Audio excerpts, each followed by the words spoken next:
It appears that the Justice Department is now targeting universities that implement affirmative action as a way of admitting students into their institutions.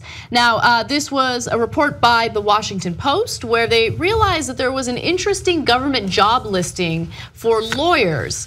So the project will be based out of the department's Civil Rights Division, which is now looking for lawyers interested in working on, quote, investigations and possible litigation related to intentional race-based discrimination in college and university admissions. The official said that the project will not operate out of the Civil Rights Division's Educational Opportunities section, where career justice attorneys oversee cases on universities, but instead in the front office of the division.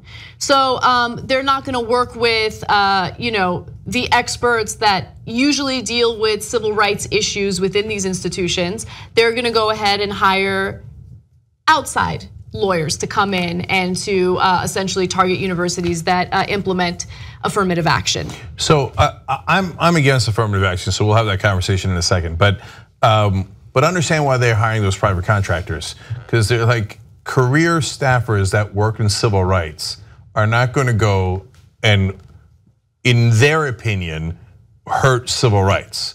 So they're like, that's not what we do, and this is not like protecting white civil rights when whites have enormous power in this country is not a civil rights issue. It's like saying, I'll use Turkey as an example. If you want to protect Kurdish civil rights, that makes sense because Kurds are a minority in Turkey. Saying you're going to protect Turkish civil rights against the Kurds makes no sense because the Turks are a huge majority and control the government and all levers of power. Do you see what I'm saying? So that's the same situation here. Now, it doesn't mean that every white person is doing great. Of course it doesn't mean that, but it's not like poor white people, they're being oppressed and hence need their civil rights protected. Now, that doesn't mean that you can't agree with the Trump administration on affirmative action, which in some ways, as a result, I do, okay? But I'm just talking about how they're applying civil rights. Right, exactly. I mean, they're essentially using a civil rights component of the federal government, turning it on its head and using it against minorities, which, I mean, I don't know if Steve Bannon is behind this, but it just, in my opinion, reeks of Steve Bannon. But that's speculation, so I want to be clear about that. Yeah, and don't worry about it, Steve Bannon, because either way, this fits in exactly with their theme of the last 2 weeks after healthcare proposal died. Base, base, base. We'll do anti-immigration stuff, we'll do anti-trans, anti-gay, and now we'll target minorities on the issue of affirmative action. And just to be clear, even if Steve Bannon isn't involved in this is coming from the Justice Department, Jeff Sessions.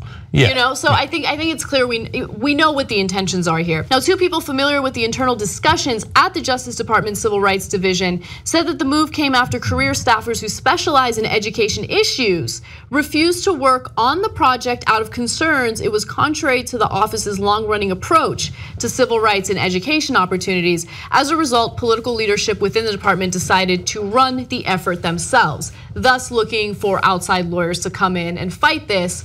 Now, there are other individuals who are studying this particular attempt to target these colleges, and they're saying, look, this is really a way of intimidating these universities and scaring them. And so I'm uncertain how far they're planning on really going when it comes to this. But what I do know is that, there seems to be like a complete misunderstanding of what affirmative action does. I think that there are people who think college admissions, people who work in college admissions will see a black student and they'll be like, oh, I mean, you're failing at everything, but since you're black, we're gonna go ahead and admit you over the white student. That's not how it works. Someone's race or cultural heritage is one of many factors that play a role in their decisions in terms of who they admit and who they don't. And one of the things that colleges try to do, if these colleges decide to implement affirmative action, is create an environment that is diverse, that's representative of America. That way, you're not in an institution that is just full of one particular demographic. So the Supreme Court has ruled that diversity is a legitimate factor to consider among many factors. It cannot be the only factor in admissions. And so And diversity isn't just to help African Americans or Latinos. It is to help everyone at the college to get a more rich experience from that, from going to college. So you can be a well-rounded individual, yes. So now that's the, I wouldn't have done it through the Civil Rights Division. I think that's purposely insulting. And I agree with the Supreme Court that it, of course, could be one of the factors that people look into. Me personally, politically, I think that affirmative action is, at this point, I don't want to say wrong. Wrong is not the correct word. It's now counterproductive. Okay, so it was absolutely necessary at a time when there was no way for African Americans to break into the roles that were handed down through the generations through families, whether it was legacy admissions in colleges or a lot of blue collar jobs. Where you'd get your son a job as a longshoreman if you were a longshoreman, et cetera. So that's why affirmative action was needed at one point. But now it robs legitimacy of minorities for all their achievements. So every time someone achieves who's a minority, they go, must have been affirmative action. Yes, they totally misunderstand what affirmative action is, but I think that I'm worried that that's toxic. Well, okay, so let me respond to that, okay? With a quote that I think is brilliant, but doesn't get enough credit. Haters are gonna hate, right? And so the people who are gonna whine and complain about that and criticize minorities who are actually succeeding in life are gonna whine and complain anyway. So if we live our lives worried about the critics and what they're gonna say, well then we're not gonna get anything done, right? And so I wanna be clear about one thing. Look, I would be more in favor of doing away with affirmative action if people in America were actually on a level playing field. So let's start with grade school. A lot of public school districts throughout the country are funded primarily through property taxes. We live in segregated neighborhoods. Minorities are more likely to live in a lower socioeconomic status and live in poorer neighborhoods that underfund these schools. And so they don't start off at a level playing field, okay? So if things were equal, then I'd say, all right, look, we live in a magical world of equality now. And so as a result, we all have a fair shot and affirmative action is no longer needed. But I don't think we live in that world. I don't think we're even close. Okay, now I don't want to make the mistake Ann Coulter didn't try to debate you, but let me introduce two important caveats that need to be part of the conversation. So when I say affirmative action, I mean based on race. I would do affirmative action based on socioeconomic conditions. Okay. Because if you're a poor kid in Logan, West Virginia, and you're white, but man, it is you don't have books to take home. You're packed inside the schools, and you don't have so much of the resources that a rich family in Beverly Hills might have or Manhattan. Okay, and you still got good grades and you still got great SAT scores. Well, that shows me I'm not doing affirmative action because I want to tilt the scales in your favor. I'm doing affirmative action to realize how amazing a job you did in the context that you were born into. So whether they're white or they're black or Latino, I don't care.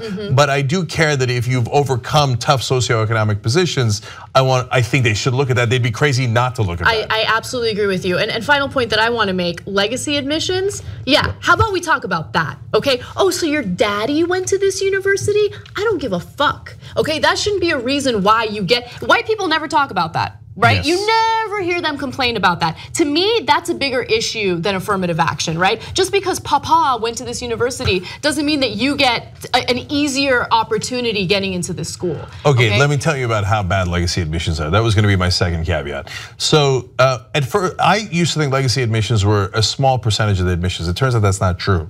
I have friends who work in college admissions now, and it is huge.